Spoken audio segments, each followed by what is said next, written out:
Indian സിനിമയുടെ Veeru, ബോളിവുഡിന്റെ He-Man, ആരാധകർ ധരംബാജി എന്ന് സ്നേഹത്തോടെ വിളിച്ചിരുന്ന ധർമ്മേന്ദ്ര അന്തരിച്ചു.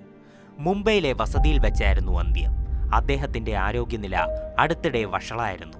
തുടർന്ന് ഒക്ടോബർ 31-ന് മുംബൈയിലെ ബ്രീച്ച് കാൻഡി ആശുപത്രിയിൽ പ്രവേശിപ്പിച്ചു. എന്നാൽ നവംബർ 10-ഓടെ കടുത്ത ശ്വാസതടസ്സം അനുഭവപ്പെട്ട താരത്തിന്റെ ആരോഗ്യനില വഷളായി.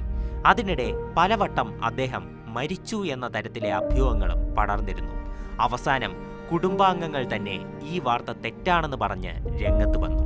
ദിവസങ്ങൾക്ക് ശേഷം ആരോഗ്യനിലയിൽ പുരോഗതിയുണ്ടായതിനെ തുടർന്ന് ധർമ്മേന്ദ്രയെ ഡിസ്ചാർജ് ചെയ്തു. തുടർന്ന് വീട്ടിൽ ചികിത്സയിൽ കഴിയുന്നതിനിടെയാണ് അന്ത്യം. വാർത്ത അറിഞ്ഞതിനു പിന്നാലെ മുംബൈയിലെ വീട്ടിലേക്ക് ചലച്ചിത്ര താരങ്ങളും ആരാധകരും ഉൾപ്പെടെ 100 കണക്കിന് പേരാണ് ഒഴുകിയെത്തിയത്. പഞ്ചാബിലെ ലുധിയാന ജില്ലയിലെ നസ്രാലി എന്ന ഗ്രാമത്തിൽ 1935 ഡിസംബർ 8-നാണ് ധർമ്മേന്ദ്രയുടെ ജനനം. ഗവൺമെന്റ് സീനിയർ സെക്കൻഡറി സ്കൂളിലായിരുന്നു വിദ്യാഭ്യാസം. 1960-ൽ പുറത്തിറങ്ങിയ ദിൽ ഭി തേര ഹം ഭി തേരെ എന്ന ചിത്രത്തിലൂടെയാണ് ധർമ്മേന്ദ്ര ബോളിവുഡിലേക്ക് വലതുകാലെടുത്ത് വയ്ക്കുന്നത്. എന്നാൽ ഒരു താരമെന്ന നിലയിൽ അദ്ദേഹത്തെ പ്രേക്ഷകർ ശ്രദ്ധിച്ചു തുടങ്ങുന്നത് 1961-ലെ ബോയ് ഫ്രണ്ടിലൂടെയാണ്. അതിലെ ഇൻസ്പെക്ടർ സുനിൽ സിംഗ് എന്ന കഥാപാത്രം എല്ലാവരും ഏറ്റെടുത്തു. ഈ ചിത്രത്തിൽ ഉപനായകനായിരുന്നു എങ്കിലും പിന്നീടങ്ങോട്ട് സ്ഥിരമായി നായക വേഷങ്ങളിലേക്ക് അപ്ഗ്രേഡ് ചെയ്യപ്പെട്ടു. ആദ്യകാലങ്ങളിൽ റൊമാൻറ്റിക് ചിത്രങ്ങളിലാണ് അദ്ദേഹം തിളങ്ങിയിരുന്നത്. ധർമ്മേന്ദ്രയുടെ സിനിമാ കരിയറിൽ വഴിത്തിരിവാകുന്നത് 1966-ൽ റിലീസ് ചെയ്ത ഫൂൽ ഓർ പത്തറിലൂടെയായിരുന്നു. അതിൽ ആക്ഷൻ ഹീറോയായി അദ്ദേഹം ആദ്യമായി തിളങ്ങി. ബോക്സ് ഓഫീസ് റെക്കോർഡുകൾ തകർത്ത ഈ സിനിമയിലൂടെ മികച്ച നടനുള്ള ഫിലിംഫെയർ നോമിനേഷൻ ധർമ്മേന്ദ്രയ്ക്ക് ലഭിച്ചു. പിന്നീട് തിരിഞ്ഞു നോക്കേണ്ടി വന്നിട്ടില്ല. 6 പതിറ്റാണ്ടിലേറെ നീണ്ട അഭിനയ ജീവിതത്തിൽ അദ്ദേഹം 300-ലധികം സിനിമകളിൽ അഭിനയിച്ചു. ഹിന്ദി സിനിമയിൽ ഏറ്റവും കൂടുതൽ ഹിറ്റ് ചിത്രങ്ങളിൽ അഭിനയിച്ചതിന്റെ റെക്കോർഡും ധർമ്മേന്ദ്രയുടെ പേരിലാണ്.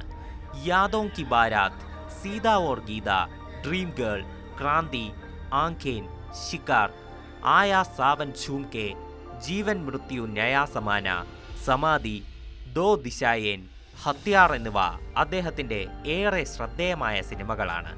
ഷോലെ എന്ന സിനിമയിലൂടെയാണ് ധർമ്മേന്ദ്രയുടെ പ്രശസ്തി ലോകം മുഴുവൻ വ്യാപിക്കുന്നത്. അമിതാഭ് ബച്ചനും നായകനായി സിനിമയിൽ ഉണ്ടായിരുന്നുവെങ്കിലും കയ്യടി മുഴുവൻ ലഭിച്ചത് ധർമ്മേന്ദ്രയുടെ വീരുവിനാണ്.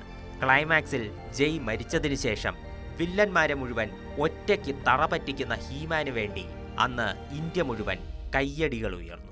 1990-കളുടെ അവസാനം മുതൽ നിരവധി ക്യാരക്ടർ റോളുകളിൽ ധർമ്മേന്ദ്ര എത്തി. 1997-ൽ ബോളിവുഡിന് നൽകിയ സംഭാവനകൾക്ക് ഫിലിംഫെയറിന്റെ ലൈഫ് ടൈം അച്ചീവ്മെന്റ് അവാർഡും അദ്ദേഹത്തിന് ലഭിച്ചു.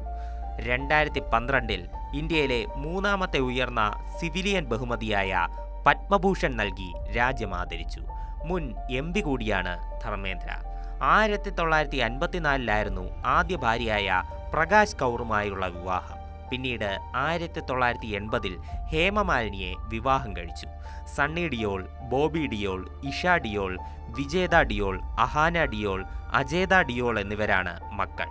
നിരവധി ആരോഗ്യ പ്രശ്നങ്ങൾ നേരിടുമ്പോഴും ധർമ്മേന്ദ്ര ബോളിവുഡിൽ സജീവമായിരുന്നു. റോക്കിയോ റാണി കി പ്രേം കഹാനി, തേരി ബാത്തോ മേം ഐസ ഉൽജാജിയ എന്നീ സിനിമകളിൽ ശ്രദ്ധേയമായ പ്രകടനങ്ങളാണ് അദ്ദേഹം കാഴ്ചവെച്ചത്.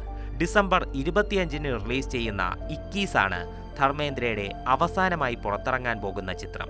വരുന്ന ഡിസംബർ 8-ന് 90-ാം ജന്മദിനം ആഘോഷിക്കാനിരിക്കെയാണ് ധർമ്മേന്ദ്ര എന്നേക്കുമായി വിടവാങ്ങുന്നത്. കേവലം സാധാരണ ആക്ഷൻ ഹീറോയ്ക്ക് മാത്രമല്ല, ഒരു തലമുറ മുഴുവൻ ആഘോഷമാക്കിയ സൂപ്പർ താരത്തിന്റെ ജീവിതത്തിനാണ് തിരശ്ശീല വീഴുന്നത്. അൽവിദ ധരംബാജി, അൽവിദ. News desk, news 18.